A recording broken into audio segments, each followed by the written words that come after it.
Ju falenderoj, për respekt jemi ndalë sot këtu, për shkak se po na vjen keq që po detyrohej çdo 48 orë, edhe ju si media, me orë me përcjell një cirk që po ndodh në vendin e Kosovës, pa ndonjë ndryshim, pa tentim të ndryshimit nga kjo lëvizja vetëvendosje, sepse ju e keni po, është dhënë alternativa, e thanë edhe parafolësit, këta janë lidhë me një emër i cili s'po kalon dhe s'po merr më shumë se 55 vota, dhe këta s'po tentojnë as me ndryshu edhe me provu se a ka ndonjë kandidat tjetër i cili i plotson kushtet dhe ndoshta që ish votu edhe prej partnerëve, prej partive tjera parlamentare, nuk po dëshirojnë. Mirë që s'po ja bëni ju edhe sikurse këtu vendet dhe ambasador që mos po qojnë përfaqësues për mi përcjell këto seanca plenare, ndoshta kishin mirë dhe ju me abstenu sepse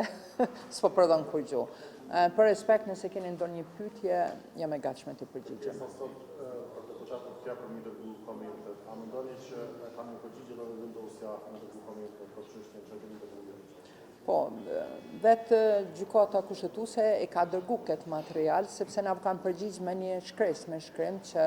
atë kërkesë që kemi adresu në gjykatën kushtetuese, do ja dërgojë një kopje presidentes e vendit, kryeministit e vendit, deputetëve, në mënyrë dhe kanë përcaktuar afatin kohor për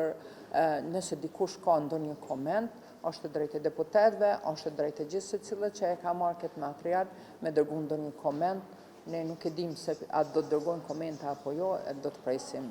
rezultate. Pse nuk është kërkuar se sa herë ka të drejtë partia në pushtet të propozoj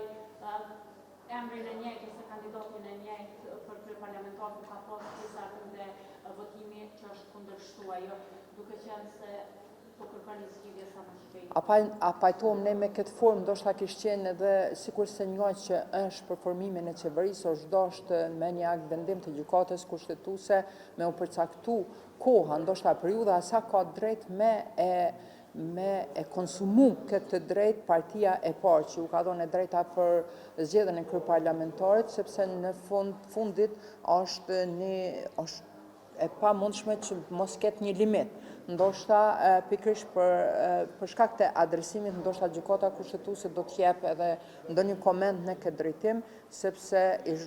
mendojmë që ish dashur me qenë edhe një periudhë kohore deri kur kish mund lëvizja vetëvendosur me propozu një kandidat për kryeparlamentar, dhe nëse nuk i siguron votat, njëjtë sikurse është për qeverinë, ish dashur me qenë edhe për kryeparlamentar. Faleminderit.